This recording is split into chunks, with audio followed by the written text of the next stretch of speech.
Welcome to Lakeside's 40 Dreams Lenten series. This is the 25th day of these short videos, and today we're talking about vineyards. Someone asked me a couple of weeks ago what I did for a living, and I didn't really answer. I didn't really have an answer, but I've been kind of thinking about that though, and I thought I'd take a stab at it. Before I retired, for almost 40 years, I spent hours walking in vineyards. Not exactly biblical vineyards, but steep slopes along the Mosel in Germany, or hot, dry hills in Spain, the most amazing, profound Pinot Noir vineyards in Burgundy, where medieval monks actually decided where to plant their vines by tasting the soil. Countless hours on both sides of the Mayacamas range that separates Napa from Sonoma, even spectacular rolling acres in South Africa and Australia. But it always impressed me that vineyard managers, the guys who grew grapes, could grow an amazing crop of grapes year after year, and yet they left it up to someone else, a winemaker in a cellar, to convert those grapes to wine. They knew that if they did their job, someone else on the team, another link in the chain, would make something special out of their precious fruit. Hope.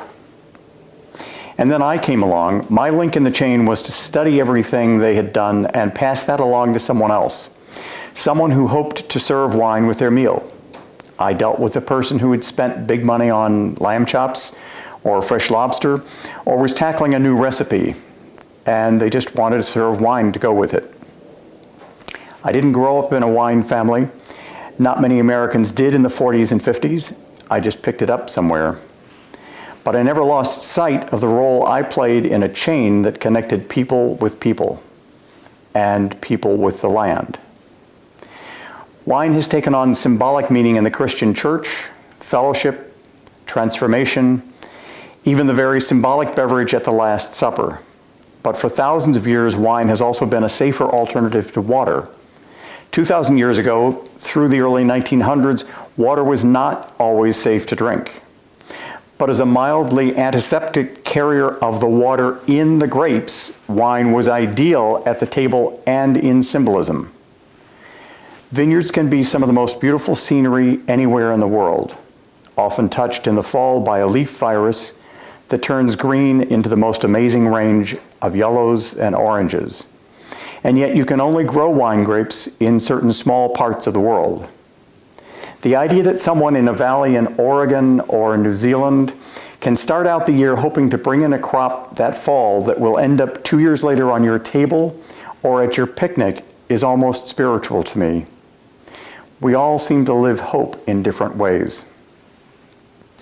During Lent this year, I'm going to try to focus on the links that keep me connected to others around me. We are all parts of some chain, whether it's about wine, or about a good sermon I just heard, or even just about the tomatoes I'll try in the garden again this year.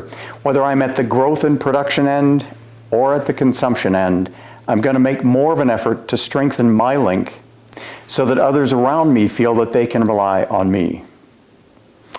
And hey, this is day 25 of Lent. If you gave up something for Lent and you've stuck to it, you're almost there. You can do it. And if you adopted a new habit or strategy for Lent, it's probably embedded by now, so congratulations. Thank you.